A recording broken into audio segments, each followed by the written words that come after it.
Ever wonder if there could be a deeper purpose to our pain? Well, today we're cracking open a fascinating guide from 1845 that offers a pretty radical perspective on that timeless question.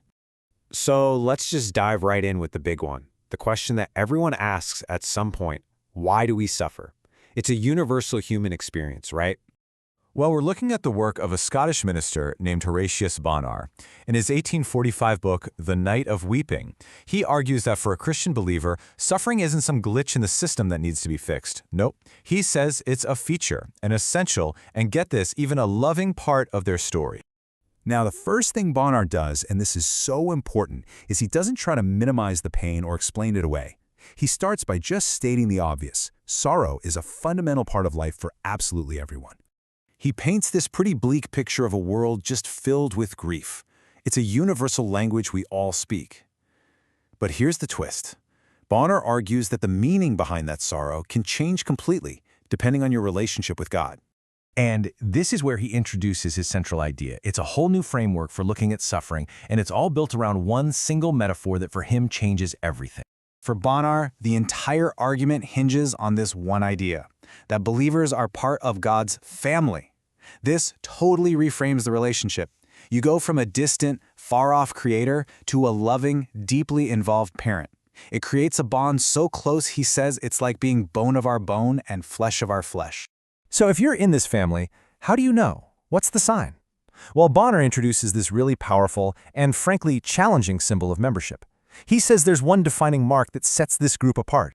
And there it is, 4 words that pack a huge punch. For believers, the cross, the ultimate symbol of suffering, isn't some random accident. Bonar calls it the family emblem, the very thing that proves they belong, that they are true sons. Okay, so if suffering is the family emblem, Bonar then has to redefine what that suffering actually is. He argues it's not just a random tragedy. No, it's a deliberate, purposeful action.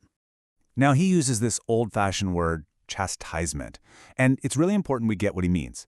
This has nothing to do with angry punishment or revenge. For Bonar, this is all about loving education, a parent training their child for something greater. In this comparison right here, it just lays it all out. What someone on the outside might see as cruel, random punishment, Bonar reinterprets as loving, corrective action. The whole point, he says, isn't to destroy, but to correct and to improve. And you might be thinking, well, how do we know it isn't just random bad luck? Bonar says it's anything but. He argues it's perfectly executed, guided by these 4 pillars. It's done in love, with perfect wisdom and timing, with a faithfulness that won't let a problem slide, and with a power that ensures it will get the job done. And then he really turns up the heat. Citing scripture, he argues that the very presence of this painful discipline is the proof you belong in the family. In his view, a life without suffering might actually call your status as a son into question. It's a heavy thought. So, if suffering is a form of loving education, then what's on the curriculum? What is it supposed to teach us? Bonar gets super specific here, breaking it down into 4 key areas of our inner life. He lays out this 4-step process, which is basically like a comprehensive training program for your soul. He saw it as this holistic process designed to educate and reshape your entire inner being, your mind, your will, your heart, and your conscience. And you know, this isn't just his idea. He brings in the heavy hitters like Martin Luther to back him up.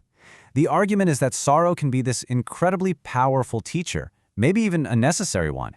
It's through the tough times, he says, that we unlock true understanding.